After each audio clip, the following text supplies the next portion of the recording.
fine. All right, everybody. It is time for episode 53. 53. We're in the 50s, low 50s of benching and bullshitting. So I'm going to go ahead and kick it off here and just get started talking about the week. We've been really, really busy, been out of state a lot, but we're finally back, getting things back to normal. And I think it's going to be a good talk. So, but yeah, we've been doing what? Make sure you look at the camera. Okay. Thank you. Taylor says hello. Hello. And goodbye. I'll be in the living room. Okay. All right. So anyway, yeah, just been getting back to normal. And Terry, I'll check out your DM there. I have not gotten to any of that. So, but yeah, it's been a really good week, man. It's been really good. We got Instagram, of course. I've got YouTube here as well. We got James on here. We've got Carl and Matt Brooks. What's going on, Matt? How's it going, dude? But yeah, so it's been a really good week. Training's going super well. I got back to benching. I don't want to say super heavy because a grand isn't really heavy. But I wanted to bench. I'm back to poly benching. But I wasn't able to bench my poly. It's currently sitting at Anderson, getting altered. So I was like, well, I got to do something. So I went ahead and put on my single layered F8, like the true. It's just a single ply, single layer F8. I was like, I don't want to use this because I got to get back into the poly bench frame of mind. But I had to bench. I had to do something equipped, so I decided to do that. Got a decent PR. I've only ever benched. Well, I've only ever attempted over 8, like low 8s, with that shirt by itself. I benched 1,008 with it in the single ply F8. So I was really happy with that. So it's a good sign of things to come, and it's a good sign that, 1,000 isn't heavy. Sign of things that are things are going in the right direction. That's the good thing. So anyhow, besides that, back training is always a fucking monstrosity on Tuesday mornings. Normally I work out with Chris, but he's been really busy with work. So I've been kind of training on my own on Tuesdays. So yeah. Wide body bench, I have not forgotten about you. I've just been really busy. So I got a lot of training footage of me and my crew using your bench. So as soon as we have time to put that together, I'll get it up for you. I have not forgotten. So I wanted to make sure you knew that. So thank you guys on YouTube here. Zuki424 says, heavy is relative. Yes, heavy is relative. A lot of things are relative. Absolutely. Got Tony over here. Good evening. How's it going? Maurice, welcome back. But I'll go ahead. If you guys want to ask questions, until I get some questions, I'll just keep talking. I'm just on to listen. All right. Awesome. But yeah, it's been good, man. That 1,000 from Saturday was the first time I've handled 1,000 since my meet at the end of July. So that was also good. So yeah, it's been pretty good, man. I've been doing squats with the whole crew on Sunday evenings. That's going really well. Squats and deadlifts normally. Normally we deadlift after we squat. We want to, my frame of mind is, if you're a full power lifter, so if I was doing that, I would be trying to keep myself honest, right? So I always do something before. I never deadlift fresh. I want to deadlift pretty exhausted. And Taylor says, how to get bigger bench with long arms. I just keep doing whatever you're doing, Taylor, I think's working just fine. So just keep doing that. So hope your chin is better from today, Taylor. Hope your chin from that little zinger you gave yourself is better. Hope it's doing fine. Terry says, listening so I can have more questions for next time. Good. All right. Awesome. Looking forward to it. And Steve Bowl, how are you feeling after working with baby weight for for the weight. Yeah, I'm great, dude. Like I went to Jericho and he checked out we checking out my body and stuff, but no, Taylor, god damn it. He checked out my arm. He checked out my forearm, and it was. He's like, you're not tight at all." I was like, "No, I've not been benching. I've not been destroying my fucking forearms with all the heavy benching." So, yeah, it's my forearm is in really good shape right now. And Ed's on here. What's up, Ed? Good to have you on here, bud. Ed's working on the railroad right now, and he doing some good shit, man. Let's see. I hope I can pronounce that name right. Alva? Is it Alva? I hope it's Alva. Good to have you on here, and I hope you're having a good week, and I hope you're doing the best you can at whatever you decide to do, school, sports, the like. So, Alva, I hope I'm pronouncing that correctly. That's an awesome name. Nice little shout out. Correct. Good. I got it. Good. I can articulate. I think I'm good with names. So let's see here. Zuki is asking, how's my pec feeling? Well, I have knots in my pec right here. I have knots on the outermost portion nearest the ribs, kind of near the subscap. I've got some knots at a Mater Day. Awesome.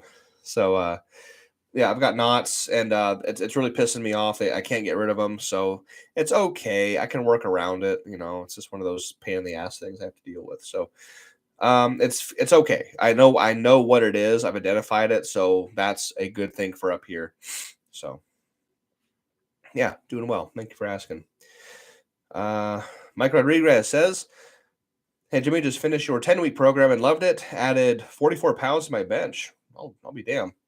But the biggest takeaway is having to lift heavy to get comfortable with heavy weight. Yeah, so very simple philosophy that I have and how I design my own programs or design how I train is like if you want to lift heavy weight, you have to lift heavy weight. It's a very simple mentality that I have. Maurice, as per your advice, I purchased a supercharged RAM. As far as the sleeves are concerned, is the sleeves completely above the elbow, or where would you recommend?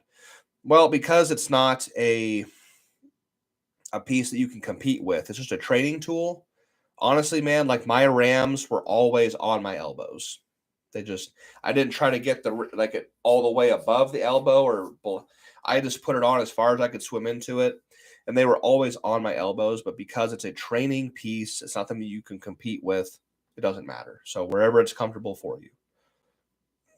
David says, have you ever considered doing a cycle of just raw bench for lighter weight and load? Not really. I haven't, just because I know what I need. I know what I want to do, and a training cycle of raw doesn't interest me or make sense for me for what I'm training for. So I have not considered that. Got two questions here, relatively the same. Oh, this one actually, it's kind of being funny. Everything Equipped says, ever tried the Inzer Blast shirt? But you could break the 1,500-pound barrier in one. Thank you for the confidence, but I don't think it'll happen in a Inzer Blast. And then Dennis says, where would you look for a used multiply shirt as a super heavyweight? Facebook Marketplace. Go into multiply powerlifting on Facebook. You can talk to people in there. eBay. My buddy Paul gets a lot of shirts off eBay. My buddy Joe Fazio got a lot of shirts off eBay. So I recommend going there. If there were forums and stuff like there used to be back in the 2000s with powerlifting, you could try talking in there. But I think, and word of mouth as well, just asking your peeps if they know where you can get one. Storic over here on Instagram. Hi, man. Good to see you. Are you preparing for the 1,500-pound bench, or are you doing other training stuff? I'm doing other things right now. I'm not training for 1,500 pounds as we speak. I'm just trying to kind of taking it easy on the bench. I'm getting back into poly benching. So I'm not training for 1,500 pounds for probably in the neighborhood of about a year. That's down the line. I need a change up. I want a change up. A change up is completely fucking necessary at this point. So no, I'm not training for 1,500 pounds yet. You'll know when I do, because the videos will start coming back on Instagram and stuff like that, and I'll start posting again. It's gonna be a while. Coach B Strength, what's up? How do you waive the secondary day or whatever day that high rep day is in the insert slingshot RAM? So that secondary day is Wednesdays, and basically, how do I explain this? One of the only things that I actually agree with when it comes to like conjugate training is the rotation of movements. So I can train heavy in my shirt every single week, year round, on Saturday mornings, as long as what I do on Wednesdays is different. So that's kind of what I do. I don't even have a plan when I go in on Wednesdays. I just show up and go, what haven't I done in a while? Have I done a rep PR with 700 in a while? Well, it's been 6 months. I'll try that. Or when's the last time I did a cambered bar bench off a 2 board with a piece on? Oh, I'll try that. Or floor press, or with straight weight, or floor press with chains with pieces on, like with Rams or F8 Widowmakers. So it's literally just me rotating movements. It's completely random. I don't wave it. I don't schedule it. I literally just go in and surprise myself. Like, I haven't done this in a while. When's the last time I did that? I did 40 reps with 700 last time. Let's try and break that PR. It's very, the method and the madness is no structure. And that's irritating when I say it that way, but that's literally what it is. I don't have any rhyme or reason for what I do, as long as it's different and as long as I'm being challenged. That's what allows me to have that change in the monotony and avoid the law of accommodation. Would you ever train for a total or other lifts? Yes, I would do that sometime. I absolutely would. Marlon, hope you were well. We're doing fantastic over here. So I hope you were doing fantastic as well. I've been seeing your videos. Looking really strong, my friend. Let's see. Are you training only poly bench or full power? Last time I watched your live, you said you wanted to try full power and multiply. I'm training all 3 lifts. I always kind of have, but yeah, I'm specifically I'm training the poly bench because I want to get a big poly bench number, and I also, like I talked about the change up and the need for a change of pace. And I've been doing band shirt benching for 2.5 years, like 2.5 freaking years. So I need to do something different to challenge myself. I have nerd clusters, so if I'll try and chew over here away from you guys, but so yeah, that's kind of the reason behind it. I just need to do something different. Let's see. All right, cool. Zuki says, looks like the same part of the pec that was bothering me, pec minor. Cable shoulder internal rotations helped a ton with blood flow and strengthening that area. Okay. What I actually think happened was I had my subscap worked on by my really good friend Jericho. And I think when he worked on the subscap, he took a giant bullet, like a 40-pound bullet. It was, crushing into my subscap right in here.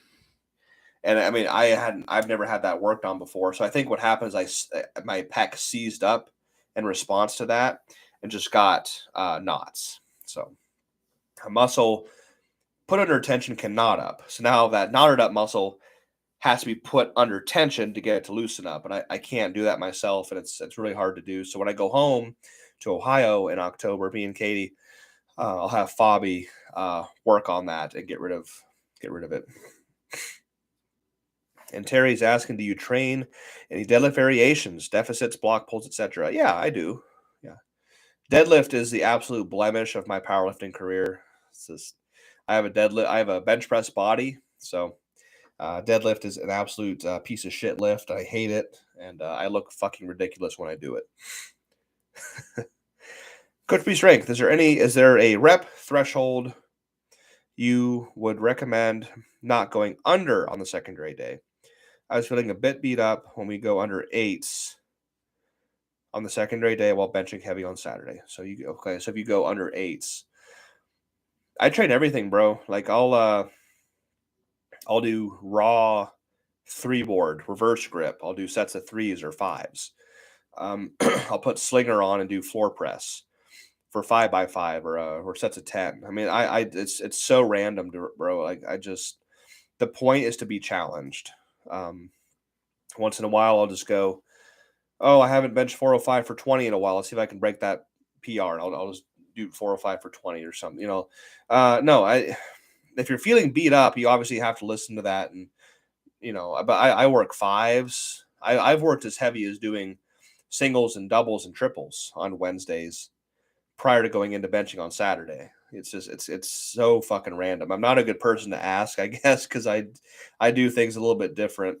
But it's what I need. So yeah, the threshold, that's hard to answer. Nerd clusters are goated. They fucking are, man. I got a whole bag of them sitting here. Let's see. Martinez, what's up? How are you? I'm doing well, thank you.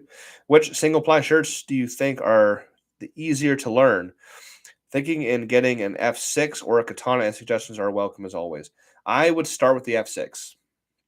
If you've never done it before, I would honestly do an F6 because the katana is a pain in the ass. Very, very, very extreme shirt.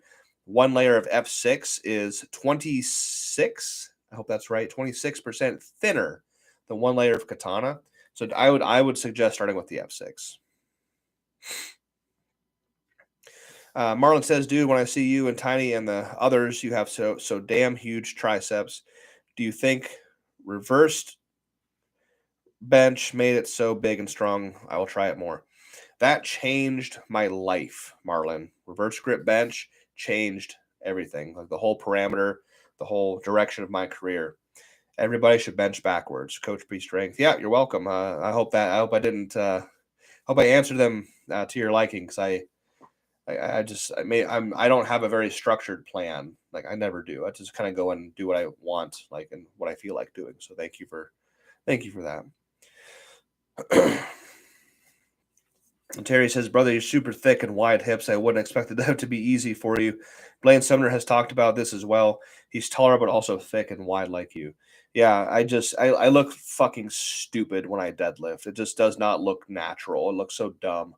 But it's the way I'm built. I was born this way. I was born to bench, not fucking deadlift. Let's see here. Why Dennis on YouTube is asking, why don't you prefer accommodating resistance? Well, we train, we compete with straight weight. We compete with straight bar, straight weight, full range motion, squat, bench, deadlift on the platform, right?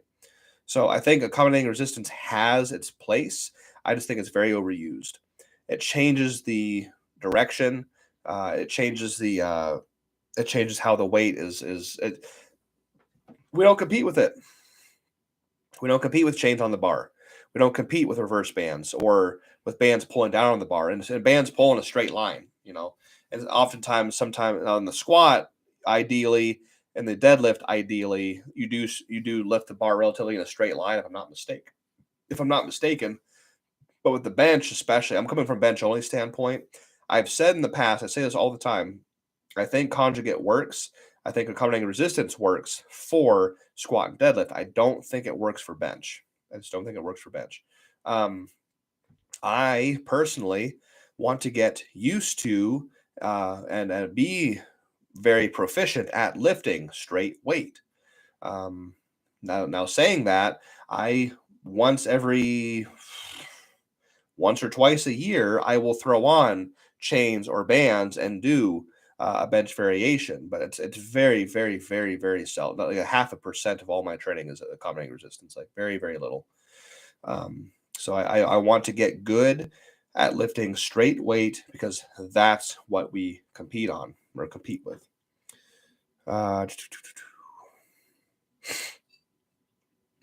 Let's see. Everything Equip says, will we see a collab with Julius Maddox? Be a great way to get the two sides of the sport together. I don't know. I don't know what we would even collab with. I don't understand what people keep saying that for.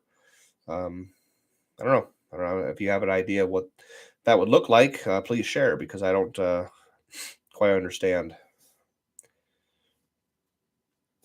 Yeah, and then Martinez says benching with bands ruin shoulders. Even many guys from Westside like Jason Coker hates them. Yeah, I had never lifted at Westside, but I'm one of them. I think benching with accommodating resistance is pretty overdone. And like I said, get good at lifting heavy straight weight. That's one of my very simple philosophies. George, what's up, George? How often do you recommend shoulder work during the week? Well, shoulder work for me is not overhead pressing. Shoulder work for me is side laterals and rear delts, like 90% rear delts and maybe 10% side delts. No, I'd say once or twice a week. Once or twice a week, yeah. If you're doing overhead stuff, I mean, maybe once a week. If I don't think overhead work is necessary or really good for benching heavy. You can argue with me all you want. I'm just saying, for me personally, I think overhead work is kind of worthless when it comes to building a big bench. Shoulders are important. Overhead pressing is not. Eric Laba says, "Hey Jimmy, I know you never peak for a meet. Do you recommend that type of training for everyone?" Not. I don't recommend that for everyone. You need to do what works for you. I don't peak. I don't periodize. I don't cycle. I don't do waves. I just lift heavy weight as often as I possibly can, and that's how I train. I think like, okay, I want to bench 1,400 pounds. I got to get good at lifting 12, 13, 14, 14 plus. Get good at it. Get comfortable with it. I don't. I just don't. I understand the concept of like peaking for a meet. I just don't. I've never done it. It doesn't. It just seems complicated. I don't like making things overly complicated. I like simple things. Let's see. Logan over on Instagram. How often would you recommend to switch main movements and accessories for your training cycles? As often as you can. I mean, you have to get good at the competition lift. So, like I said, on Saturdays, I do my shirted bench. And then on Wednesdays, I always rotate what I'm doing.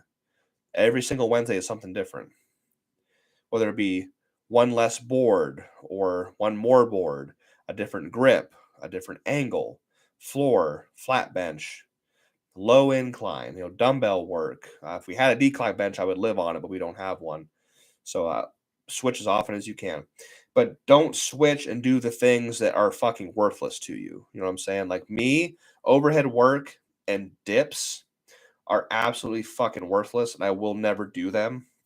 So I wouldn't go into the gym and go, well, I'll do weighted dips today or partial weighted dips or overhead. But fuck that. No, those two things are worthless. So I won't do them because I know from experience they don't do anything for me. So that's avoid the things that do nothing for you, but always change it up.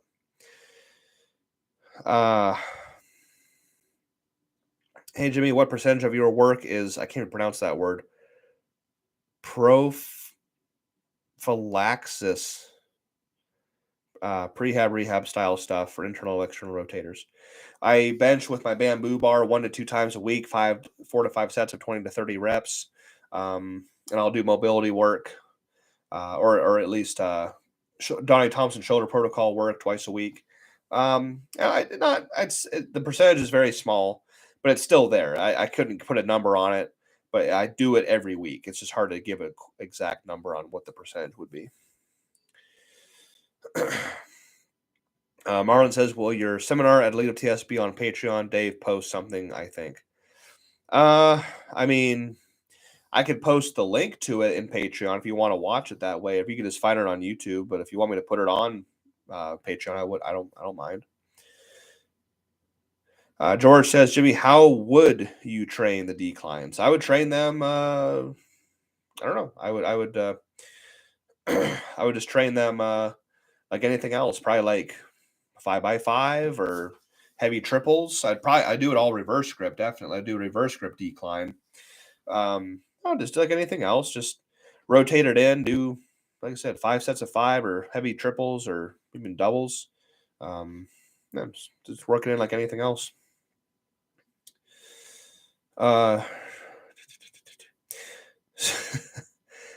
Let's see. Dennis says, as you move to full power, will accommodating resistance be used more? Yes, I use it often on deadlift, squat. Less so. I think I don't want to overcomplicate the squat, but deadlift probably. So if you follow Patreon or YouTube members, you will see a little bit more of it, but it won't be drastic. It'll be a lot. It'll be a lot of straight weight. Some dude, any idea when you will train to beat your single ply record?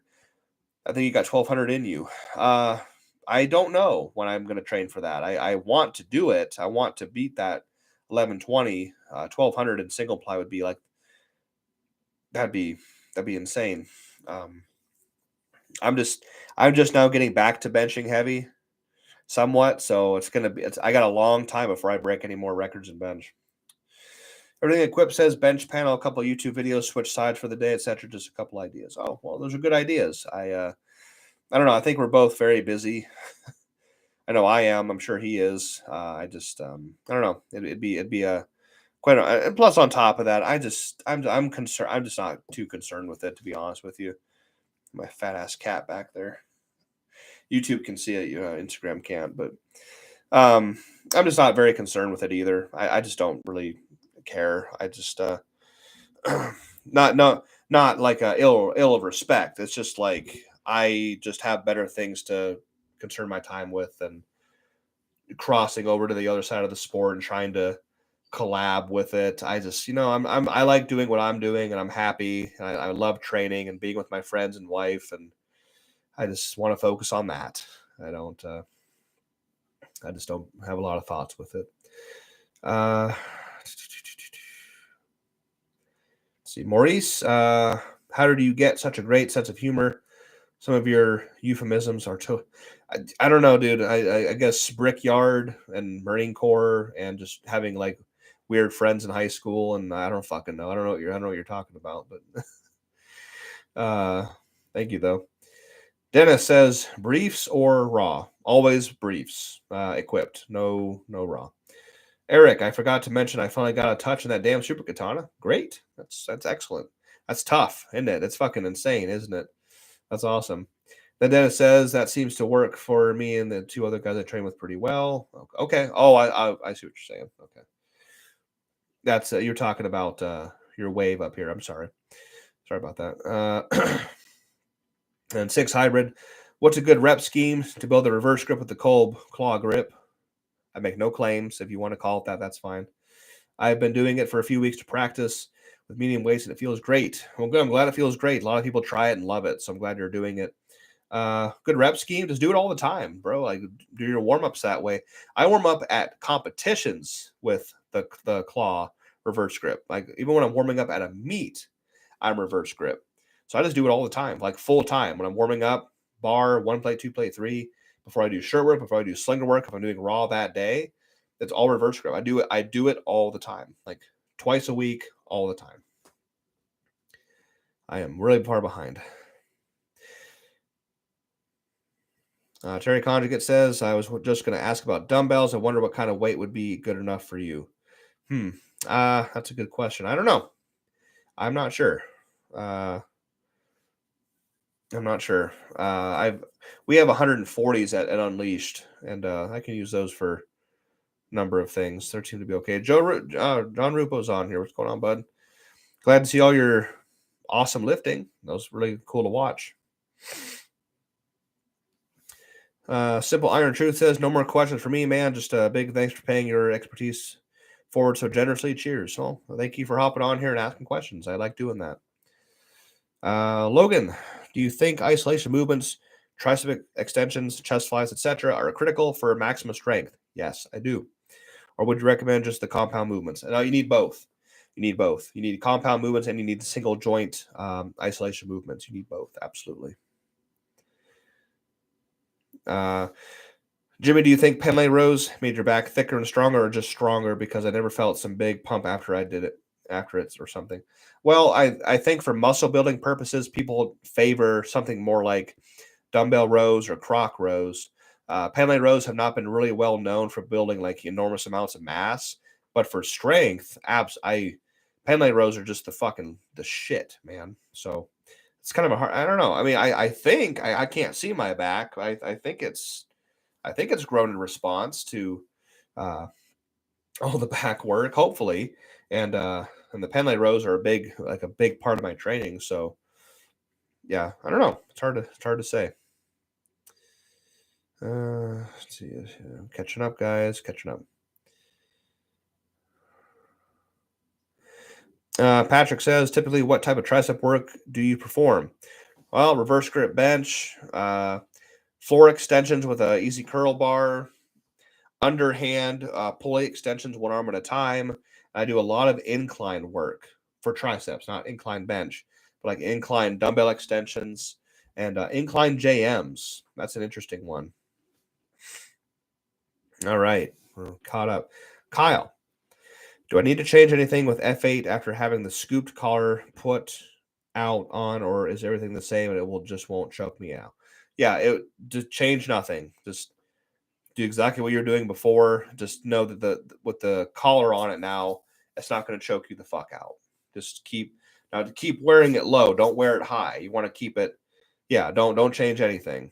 Now, if you need to go lower, you need to take the shirt completely off, unvelcro it, grab the sleeves, and physically move it up and down like this, and then re-velcro it, put your belt on. Don't try to put it on with your arms and have somebody pull the collar down. It won't move. They don't work like that. You have to move the whole shirt up and down as one unit, velcro included.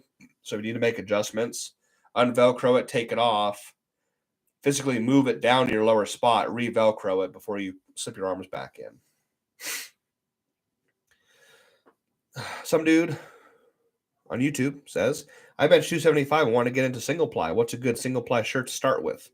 Also, is there any I could get into by myself, as I have no training partners? Oh, goodness gracious. So yeah, you have options, but no training partners, that's going to be tough.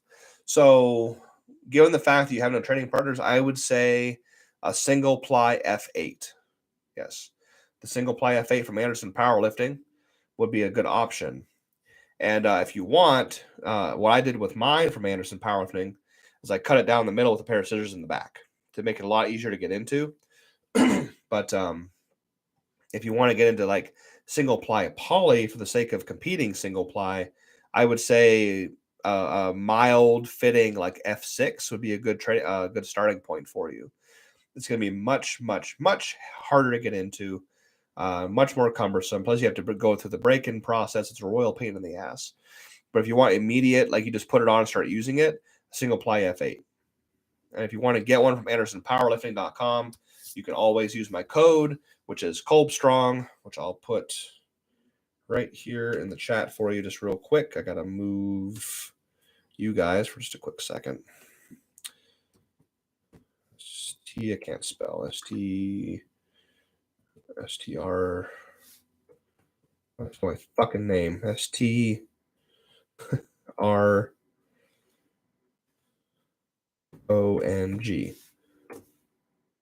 Without the slash. I don't know why the slash ended up there. But if you use Kolbstrong at Anderson Powerlifting, it gives you 10% discount at checkout. So if you want to look into that, there you go.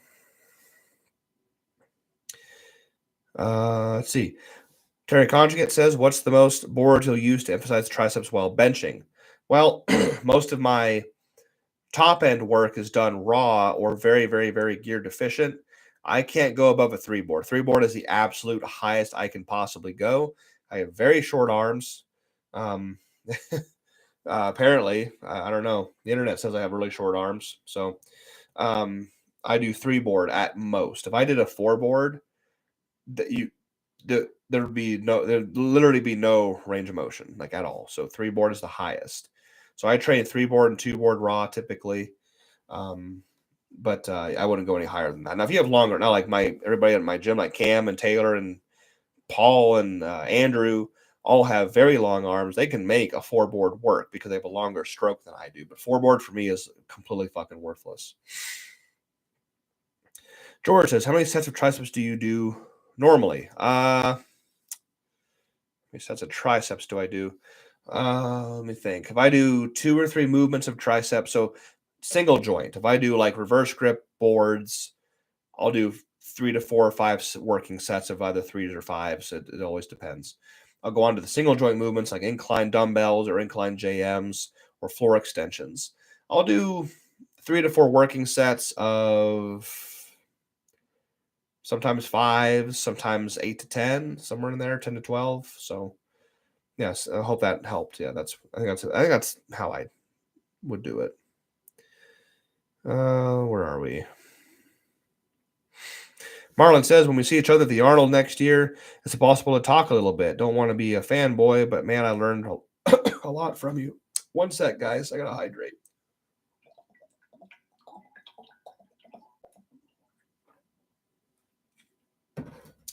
Damn. I feel like my throat was starting to close up on me there. Oh. Whew. Anyway, yeah, dude, we can talk. I don't mind talking at all. That'd be fantastic, actually. So yeah, we'll talk. Don't worry about it. Tony over on YouTube says there's nobody that trains a powerlifting or equipped around my area. It sucks. Yeah, that does suck. That sucks a lot. I have to bribe someone to give me a couple liftoffs. That's terrible. Blam says, how's the squat progress going? That straight bar mobility video had some great stuff in it. Thank you. I put a shoulder mobility video up on YouTube, like how I'm training to get shoulder mobility for straight bar squats. They're going fairly well. They're going very well. We did we did SSB squats yesterday. We did bare knees, suit bottoms, but straps down for yesterday. The week before that, we tried straight bar, which was okay. The week before that was giant cambered bar, full kit, knee wraps, straps up. And the week before that, I think, was Duffalo bar, but I can't remember back that far. It's going really well. I'm enjoying it, actually. It's like going really well. So, yeah, squats on Sundays, off on Mondays. Tuesday back work. Tuesday back work is one of my favorite fucking days of the week, man. I love training back. Some days I go in and I know how bad it's gonna suck. I know how bad the training is gonna be, and I kind of sit down and go. I just kind of think to myself like, oh shit. Like I know how bad it's gonna suck because back training is so damn hard, and it has to be. The back has so many muscles in it, so much musculature that has to be worked from so many different angles to get that full development. And why leave something weak? I'm telling y'all, like everybody's obsessed with lats. Lats is everything. That's great. Lats are important. Even Louis admits, like he couldn't get any of his guys to do shrugs, work traps. Those are super important. Plus, they look gnarly when you get them developed too. You know what I mean? So, dude, yeah, back training on Tuesdays is fucking lit. Like that wears me out. Like I could bench 5 days a week. Like I can, like I'm built to do it. The back training puts me the fuck out because it's so goddamn hard. So yeah, I mean, but it's important. You know, it's the part of your body that you're laying on that's supporting the weight that you're benching. I couldn't bench 1,400 pounds the week back. Wouldn't fucking happen. Marlon says, can my crew and me also buy equipment at the Anderson booth? Of course. Like, that's not even a question. Of course you can. Yeah. That's why we're there. We're there for business. Of course. George says to use the boomstick shoulder dislocations to stretch out your shoulders. I used to be able to go all the way back and forward with them.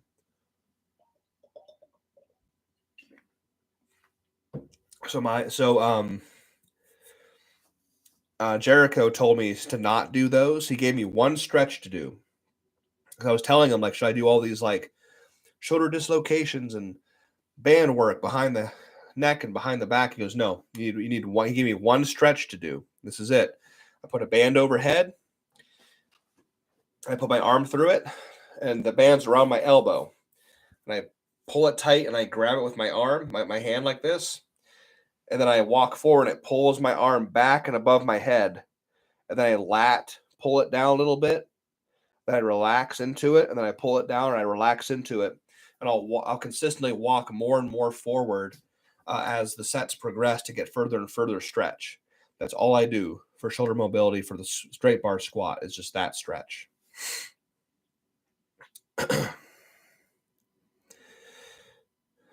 Have you ever lifted over your current record using a block or another method? Yes, the heaviest weight I've done a 1450 one board press, and I've also done a 1463. I tried to go to the one board, but I had an oh shit moment and pressed it kind of early, about that far from the board. I've gone up to 1425 a handful of times, 1405, 1410, 1415. So yeah, I've gone above 1,400 pounds multiple times. Pec minor stretch. Simple iron truth. Pec minor stretch. Pec minor. Is that under the... Where's the pec minor? Is it up under here or is it under here? The only stretch I do is the one I just demonstrated with the band. That's the only thing I do for shoulder mobility. For the straight bar squat, that is. Terry Conjugate Iron says, have you ever considered grabbing a bow tie by Super D? Many big guys have benefited from it. I had one because we actually sell them at AndersonPowerlifting.com. I had one and I outgrew it very quickly. So I just don't. I haven't gotten around to using one full time. I got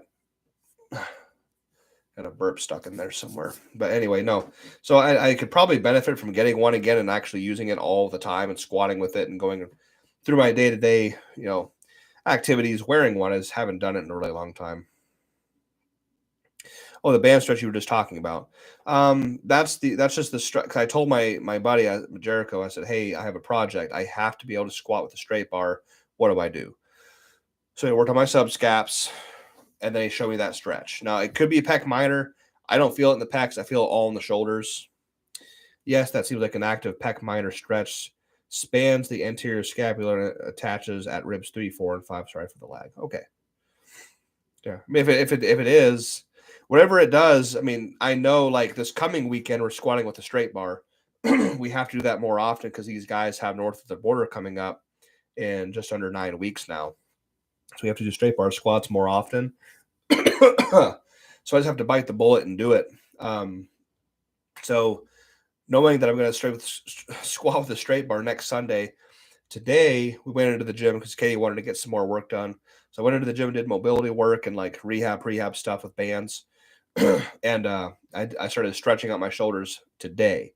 So then Tuesday, Wednesday, Thursday, Friday, Saturday, even Sunday before I squat, I'm going to do those stretches to get my internal rotation sufficient to where I can squat with a straight bar like with little problem. That's the idea anyway. Some dude says, for the F6, do you know what size I could get into by myself? You're 6'3" and 250. Last question. Sorry for spamming. You're not spamming me, dude. That's why I'm here answering questions. For the F6, do you know what size? 6'3" and 250. I'm 5'5" and 330, so it's kind of hard for me to get into by yourself. I'd say, a single ply F6 around maybe size 54 or 55, 56, somewhere in there. Between 54 and 56. What you can do also is call Anderson. Just call them. You'll either talk to Kevin or you'll talk to a very, very nice lady named Sue. And you tell them your situation, how big you are, how tall you are, how whatever. And they can help you out with that exact sizing. Because in my head, I'm thinking, 54, 56. Because you're by yourself. You got to tell them that. Like, I'm trained by myself. I got to be able to get this thing on by myself. But if you talk to them, you call, you can even tell them, like, I recommended you. Like, hey, Jimmy Kolb said to call because I got this special situation. That's what I would do, is just call them. Because I can't think, like, because I wear at 5'5" and 330, I probably wear, like, my 2-ply F6 is a 54. It has to be altered here and there, but, like, I could probably squeeze into a 50 or a 52 single ply katana, but it would be like, it'd be damn tight. So if you're by yourself, that's a real bitch of a situation, especially for shirt work. But if you don't want to go F6, man, go F8. Go F8. Pharrell. single ply, and that will be worlds easier to get into. If you wanted to go that route, I'd say an XL. At your height and weight, an XL would be fine.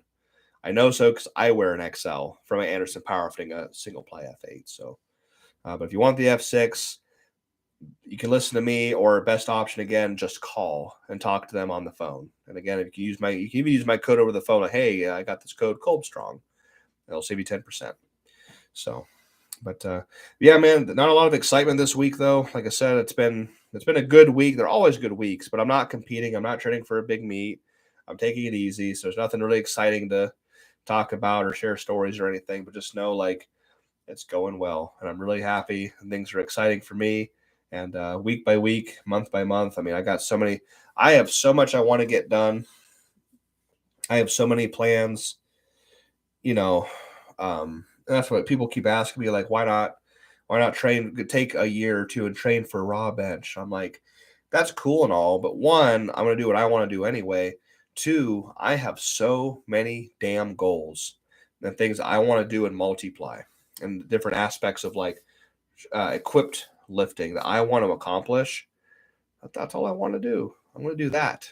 I'm going to do what I want to do. It's just I'm in a constant state of excitement when it comes to training and competing and what's going to be in the future.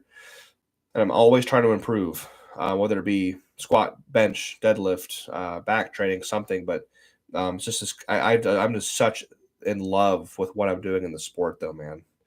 And training is fun. I love to fucking train. Competing is why we're doing this. Like I'm training to compete, but training is probably 95% of what I do. You compete once, twice, maybe 3 times a year. You compete every fucking day, almost 5 days a week. So training is where it's at, man. I really fucking enjoy it. And the community I have, the friends I have, the people that are around me are just so, man, I could go down that rabbit hole for hours talking about the people that I have around me. And I thank you all for hopping on here and joining me and asking questions, interacting and stuff. And, I don't understand the mentality of like getting to a point in the sport where you're the best or you're on top, or you're the best in the world, or yada yada, and being a fucking dick. I like coming on here and spreading as much knowledge as I possibly can. And I got people over here on YouTube. I got people here on Instagram. By the way, every Monday at 8 p.m. I started a little bit later because I had things going on, but I hop on here at 8 p.m. on Monday nights, Eastern Standard Time, for at least an hour. I got about 10 minutes left. And I just don't understand the mentality, man. Like, I've had nothing but good people around me my entire time in the sport so far. Blackstones, then even before Blackstones at the YMCA in frickin' Dover, Ohio, New Philly, Ohio. I think it's New Philly, Ohio. They're right. Those two towns are right fucking next to each other. You're out. All right, Marlon. Thanks for hopping on, man. But yeah, man. I don't understand that mentality. Like, why wouldn't I turn around and do the same fucking thing for everybody else? Now, if you're just being a fucking weirdo or something, or one of these teenagers that sends me death threats, like, that's cool. I'm not going to help you. But generally speaking, like all you all that are hopping on here, of course, I don't. I'm not going to turn my nose up at somebody because they're lesser than me, or they don't, or it's a waste of my time to. No, like, nobody told me that I was a waste of their time when I was coming up in the sport and training for it. You know what I mean? So I just don't get that mentality. So I got a couple of questions here, I think. Tony says, always do you, never deviate. Will do. Blam says, great time for the sport, I believe, currently with all the great source of online information. Oh yeah. I mean, me, I despise social media for what it is, but like it's reality now, so I have to accept it. Any info on bulking types of food? Carbs. I mean, rice. Weight gainers. If you can't eat your calories, you got to drink your calories. So weight gainer shakes, stuff like that. I eat a shitload of fucking rice. I eat rice like I get paid to do it, which I don't. But I'm not good. I get a lot of my calories from my drinks. Food. I mean, I'm not great with diets. I'm not a good person to ask. I eat like absolute fucking shit, dude. Like I do not have a good diet. Let's see. Okay. Terry Contic and Iron says sport is a culture, bro. Great to have people like you represent it. Well, I'm grateful to have people like you hop on here and support me and all that stuff. So, and we got Joe on here. What's up? He says, "What's your end number? The number you are like, okay, I am good." I keep saying 1,500 is that number. Now, because I mean, dude, 1,400 was difficult because I got the timing wrong. I trained for 5 months without taking a fucking break off the heavy stuff.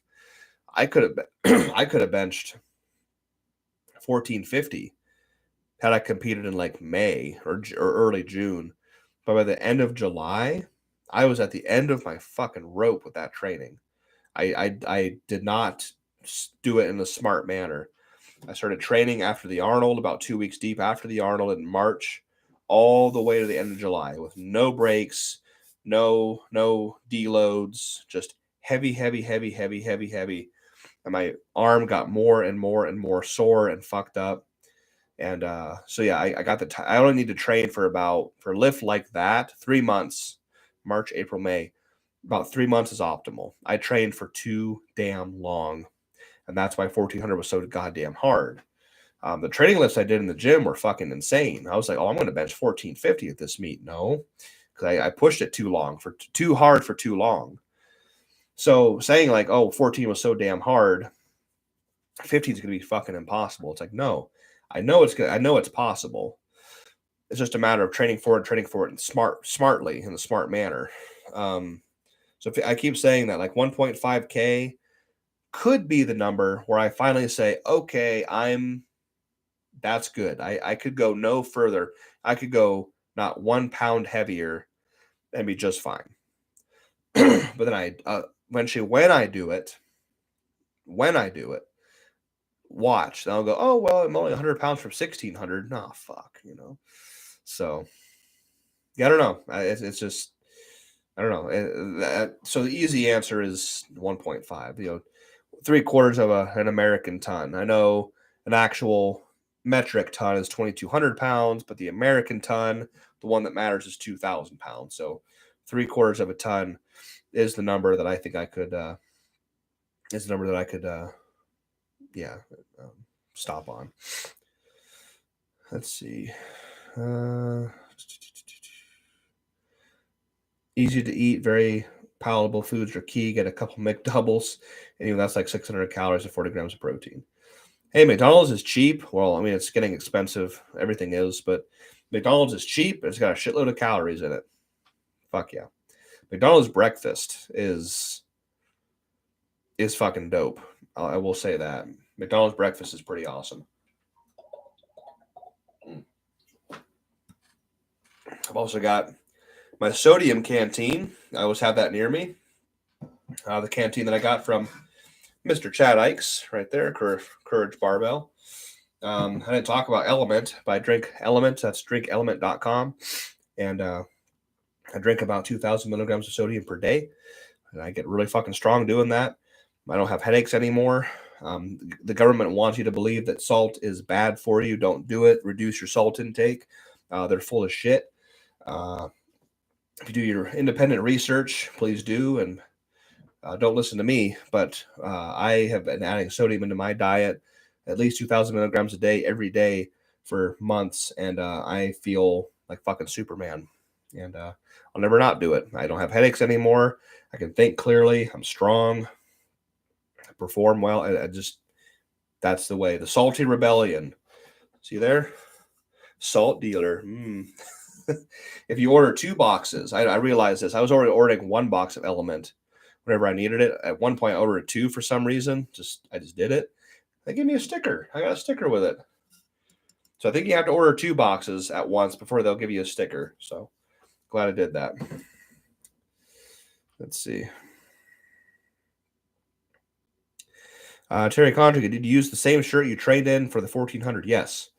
I benched with the same shirt to do the history's first 1,200, 1,300 and 1,400 pound bench, the same shirt, 2.5 years. I competed in a couple of different shirts when I went to the WPO Bench Bash. They allowed 2-layered band shirts. I had to use a 2-layered one at that. Won that one. But all the big lifts I've done have all been in the same shirt over the last 2.5 years. So, yeah.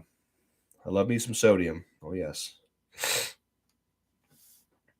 I eat a shitload of sodium, and as long as I keep water intake up, I feel immaculate. See? There you go. Yep. Yeah, it's been demonized. You've been told your whole life, like, salt intake is bad, salty foods are bad. It can be. Absolutely, it can be. We always like to say, I think the word we chose to use a few weeks ago when we were talking about sodium was a few episodes ago was sedentary. If you live a sedentary lifestyle, yes, salt is not good for you. You probably shouldn't do it. But if you're an active athlete, like, you absolutely, it's one of the most essential compounds for life. You absolutely fucking need it. Sodium is absolutely necessary for muscular and brain function. See, right there. There's just testaments all over the place for it. You need more of it, especially if you are active. You are active, you need more of it. I heard a study, or a guy that was talking about a study he did about, like, headaches and stuff, and he said that one of the first things he does when his clients have migraines or headaches is drink salt water. You know, I don't know if the guy was full of shit or if that was, or I can't name the source, can't name the guy, but, like, sodium is very near and dear to me. And now, the day I decided to retire from lifting all completely and start being a fat fucking asshole and not competing and not training and not doing anything, I probably need to cut that shit out. But for the time being, like, when I'm doing all this heavy work and all this intense fucking lifting and shit, I'm drinking sodium. And the packets are super easy. One packet of Element has 1,000 milligrams. So I'd mix 2 packets in the morning and drink it all day, and then fill up the next day and put 2 more packets in, 2,000 milligrams a day. Let's see. Yep, sodium. Yep, okay. Yep. How would you go about jumping my bench up from 300 to 315 in 5 weeks after a deload? Jumping my bench in 5 weeks after deload. I don't quite understand. My answer to anybody's bench problems or going up in weight is either more per back or more triceps. So I'll leave you with that. Let's see. Let's see here. Is it common for to be sore in the front delts when learning to bench in a shirt? No, that's not common. You should not be benching with.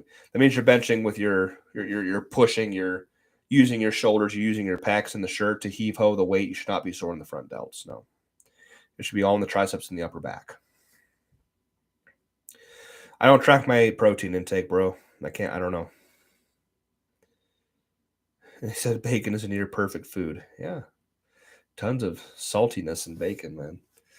So yeah, I got less than 2 minutes left, guys. So I'm gonna wrap it up. Thank you all for hopping on here. Join me every Monday night, 8 p.m. Eastern Standard Time for Benching and Bullshitting. This is episode 53 of Benching and Bullshitting. If you got questions for me, if I didn't get to you here on this live, you can DM me at Kolbstrong. Just DM me and I'll answer your questions as long as you're not being a fucking weirdo. Again, thank you all for hopping on, having a good time. If you want to watch what I do every day in the gym, okay, Patreon's where it's at. Patreon.com. Find me. That's Kolbstrong on Patreon. For $10 a month, you can watch what I do 5 days a week. Every set of every workout, every movement from start to finish, every workout 5 days a week. I put it on Patreon and I voice over it and I talk about it. So if you want to consider that, that'd be great. If you don't want to download Patreon, you can find my YouTube members. I have a YouTube channel, of course, but YouTube members, same content, $10 a month. And again, AndersonPowerlifting.com right here.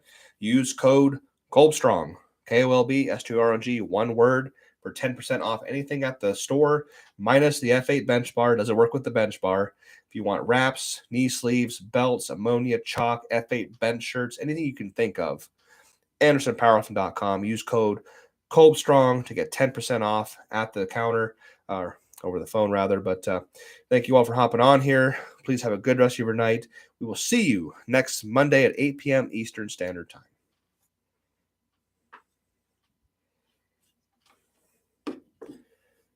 Right. Have a good night, guys.